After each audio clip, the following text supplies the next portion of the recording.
Assalamualaikum warahmatullahi wabarakatuh. Selamat siang Ibu Dr. Silvana Syah, SSI, MSI, dan rekan-rekan semua. Perkenalkan, nama saya Suhinda Lestari, nomor induk mahasiswa 2502010100357, Prodi PJJ Manajemen S1, kelas MC 205. Pada kesempatan kali ini saya akan mempresentasikan hasil tugas mind mapping saya, materi statistika ekonomi bisnis 1, sesi 1-5. Yang pertama adalah sesi 1, pengantar statistika dan penyajian data. Statistika. Pengertian statistika, ilmu yang mempelajari cara mengumpulkan, mengolah, dan menyajikan data sehingga dapat digunakan untuk pengambilan keputusan. Tujuannya untuk membantu perencanaan bisnis, mendukung pengambilan keputusan, memprediksi kondisi ekonomi, dan mengurangi ketidakpastian.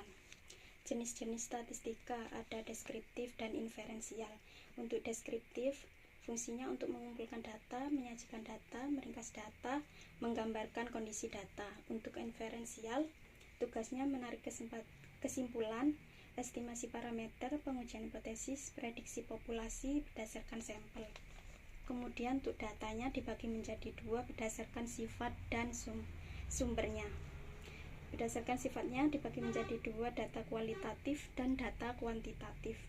Data kualitatif contohnya seperti jenis kelamin, warna produk, dan tingkat kepuasan. Untuk data kuantitatif contohnya seperti pendapatan, jumlah penjualan, dan umur. Kemudian yang berdasarkan sumbernya dibagi menjadi dua, data primer dan data sekunder. Data primer contohnya seperti survei, wawancara, dan observasi. Untuk data sekundernya laporan perusahaan, buku, jurnal, atau BPS. Kemudian ada populasi dan sampel.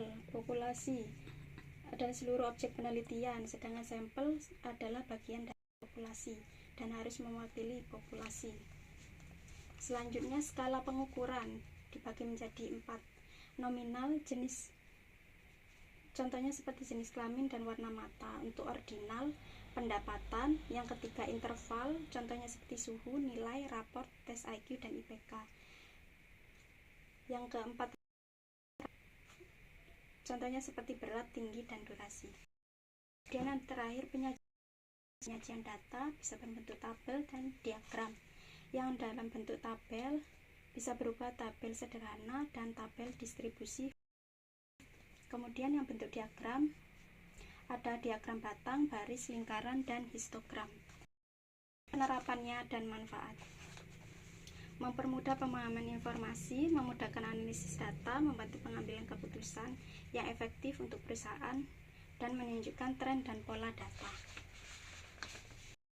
Kedua adalah ukuran pemusatan mean, median, dan modus. Mean sendiri adalah rata-rata. Jumlah seluruh data dibagi jumlah data. Rumusnya untuk rumus rata-rata untuk populasi XI dikali sigma dikali XI per N. Untuk rumus rata-rata data berkelompok, rumusnya adalah rata sama dengan sigma dikali FI dikali XI per sigma dikali FI sama dengan FI dikali XI per N. Kemudian rumus rata-rata data tunggal untuk sampel. Rata-rata sama dengan sigma dikali XI dibagi N. Kemudian rumus rata-rata data berkelompok untuk sampel.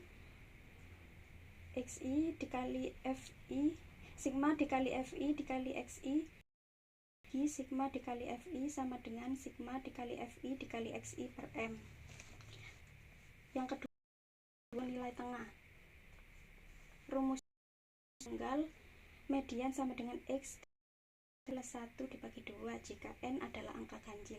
Kemudian N adalah angka genap, rumus mediannya X dikali N per 2 ditambah X dikali N per 2 ditambah 1 dan dibagi 2. Kemudian rumus data kelompok untuk median, ME sama dengan TB atau batas tepi bawah, ditambah 1 per N dikurangi FK dibagi F0 dikali C atau panjang kelas. Yang ketiga adalah modus atau nilai terbanyak. adalah nilai yang paling sering muncul. Rumusnya untuk data tunggal, modus sama dengan nilai yang paling sering muncul. Sedangkan data kelompok, rumusnya MO atau modus sama dengan TB ditambah A per A plus B dikali C. Kemudian untuk tujuan ukuran pemusatan sendiri, yaitu mengetahui nilai yang mewakili keseluruhan data, meringkas data dalam satu angka, dan membantu pengembangan bisnis. Penerapannya, min digunakan untuk mengetahui rata-rata kinerja perusahaan, median digunakan nilai tengah yang lebih representatif, terus diidentifikasi kategori yang muncul.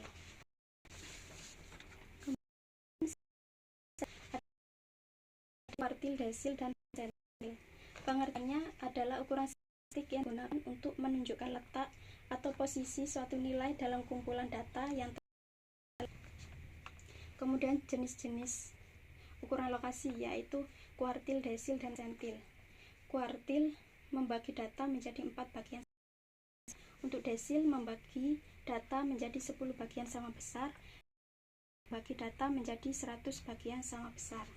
Kemudian rumus data tunggalnya untuk masing-masing, Q1 sama dengan X dalam kurung N plus 1 dibagi 4, Q2 nya X dalam kurung 2 dikali N plus 1 dibagi 4 atau data ketiga X dalam kurung N plus 1 dibagi 4. Untuk desil,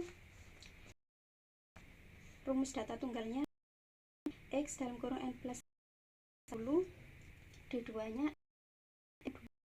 N plus 1 dibagi 10, D nya X dikali 3 dalam kurung N plus 1 dibagi. Untuk persentil, P1 dalam kurung N plus 1 dibagi 100, P2 2 kali N dibagi 100, P3 sama dengan X dikali 3 N plus 1 dibagi 100. Untuk data kelompoknya sendiri, kuartil sama dengan TB ditambah kurangi FK dibagi F0 dikali C. Untuk kelompok, TB ditambah 1/10N FK dibagi F0 dikali. Untuk rumus persentil, kelompoknya P1 sama dengan TB per 100N dikurangi FK dibagi F0 dikali C. Kemudian untuk penerapannya sendiri, kuartil digunakan untuk menganalisa gaji karyawan, desil digunakan evaluasi kerja, persentil digunakan dalam proses seleksi. Manfaatnya mengetahui posisi, membandingkan data, membantu analisis ekonomi dan bisnis. Kemudian untuk sesi keempat adalah ukuran penyebaran. Pengertiannya adalah ukuran statistik yang digunakan untuk mengetahui seberapa jauh data menyebar atau bervariasi dari nilai pusatnya. Tujuannya sendiri mengetahui tingkat variasi data untuk membandingkan data, menilai kestabilan data. Ukuran penyebaran dibagi menjadi dua, ada ukuran absolut dan ukuran relatif. Ukuran absolut sendiri menggunakan satuan asli data. Relatif dibagi menjadi 3, range, simpangan rata-rata, dan varians. Untuk jangkauan atau range yaitu mengukur selisih nilai terbesar. Rumusnya adalah R atau range sama dengan X dikurangi X min. Untuk data adalah mengukur rata-rata penyimpangan data terhadap min. Rumus data tunggalnya SR sama dengan 1/N dikali dalam kurung XI dikali bar. Untuk data berkelompok, rumusnya SR sama dengan 1/N dikali sigma dikali FI dibagi FI dalam kurung XI dikurangi X bar. Kemudian untuk varians, yaitu mengukur tingkat keragaman data dari rata. Rumus data tunggalnya untuk populasi, varians sama dengan 1/N dikali sigma dalam kurung XI dikurangi X bar pangkat 2 kelompok atau populasi. 1/N dikali sigma dikali kurung XI dikurangi X bar pangkat 2. Untuk data tunggalnya S2 sama dengan sigma dikali kurung XI dikurangi X bar pangkat 2 di M.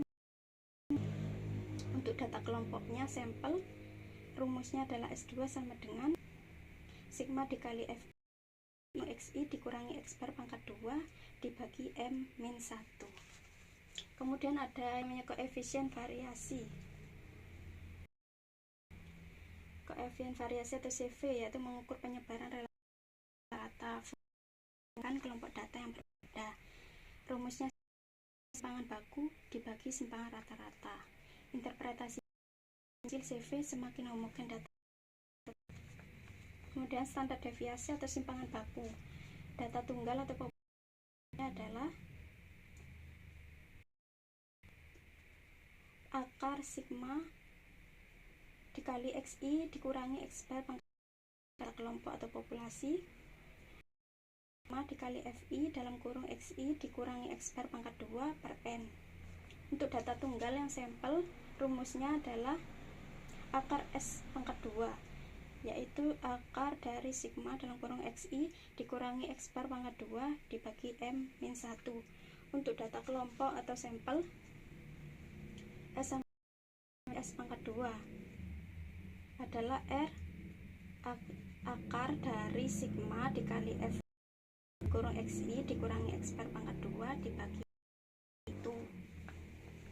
Penerapan digunakan untuk melihat selisih data, simpangan rata-rata untuk mengukur penyimpangan rata varians, simpangan baku keragaman data, koefisien varian, indikator risiko dan kestabilan antar kelompok data. Kemudian sesi 5 yaitu ukuran skewness dan kurtosis. Skewness sendiri adalah kemencengan, yaitu mengukur tingkat kemiringan di data terhadap.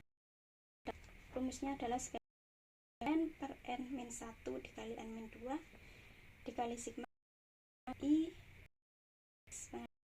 zero. Skewness sendiri terdapat nilai yaitu positif, 0, dan negatif. Positif adalah ekor data di kanan lebih panjang, berarti min lebih besar daripada median dan modus. Hasilnya skewness lebih besar dari 0, makanya bernilai positif. Untuk bernilai 0 sendiri juga distribusi simetris, yaitu min sama dengan nilai median dan sama dengan hasilnya skewness sama simetris. Ekor data lebih panjang, nilainya median dan lebih kecil, skewnessnya lebih kecil dari 0, maka akan menjadi negatif. Yang kedua, kurtosis atau keruncingan, mengukur puncak distribusi data. Rumus kurtosis sama dengan N dalam kurung N+1 dibagi N-1 dikali N-2 dikali N-3 dalam kurung XI dikurangi X bar dibagi rho pangkat 4 dalam kurung N-1 pangkat 2 dibagi N-2 dikali N-3. Kemudian kurtosis dibedakan menjadi 3, kurtik, mesokurtik, dan untuk leptikurtik puncak sangat tinggi dan kurtosisnya lebih besar dari 0. Untuk mesokurtik normal atau di maka nilai dengan 0. Untuk kurtik puncak lebih datar dan melebar, maka nilai kurtosisnya dan 0. Kemudian untuk penerapan dari skewness dan kurtosis, skewness digunakan untuk mengetahui arah kemiringan, contoh penjualan dan lain-lain, contoh gaji, penjualan dan lain-lain. Kurtosis digunakan untuk mengetahui tingkat keragaman dan konsentrasi data, mengetahui bentuk distribusi, membantu memahami karakteristik data, dan sebagai dasar pengambilan. Presentasi dari saya pada kesempatan kali ini. Terima kasih atas perhatian. Wassalamualaikum warahmatullahi wabarakatuh.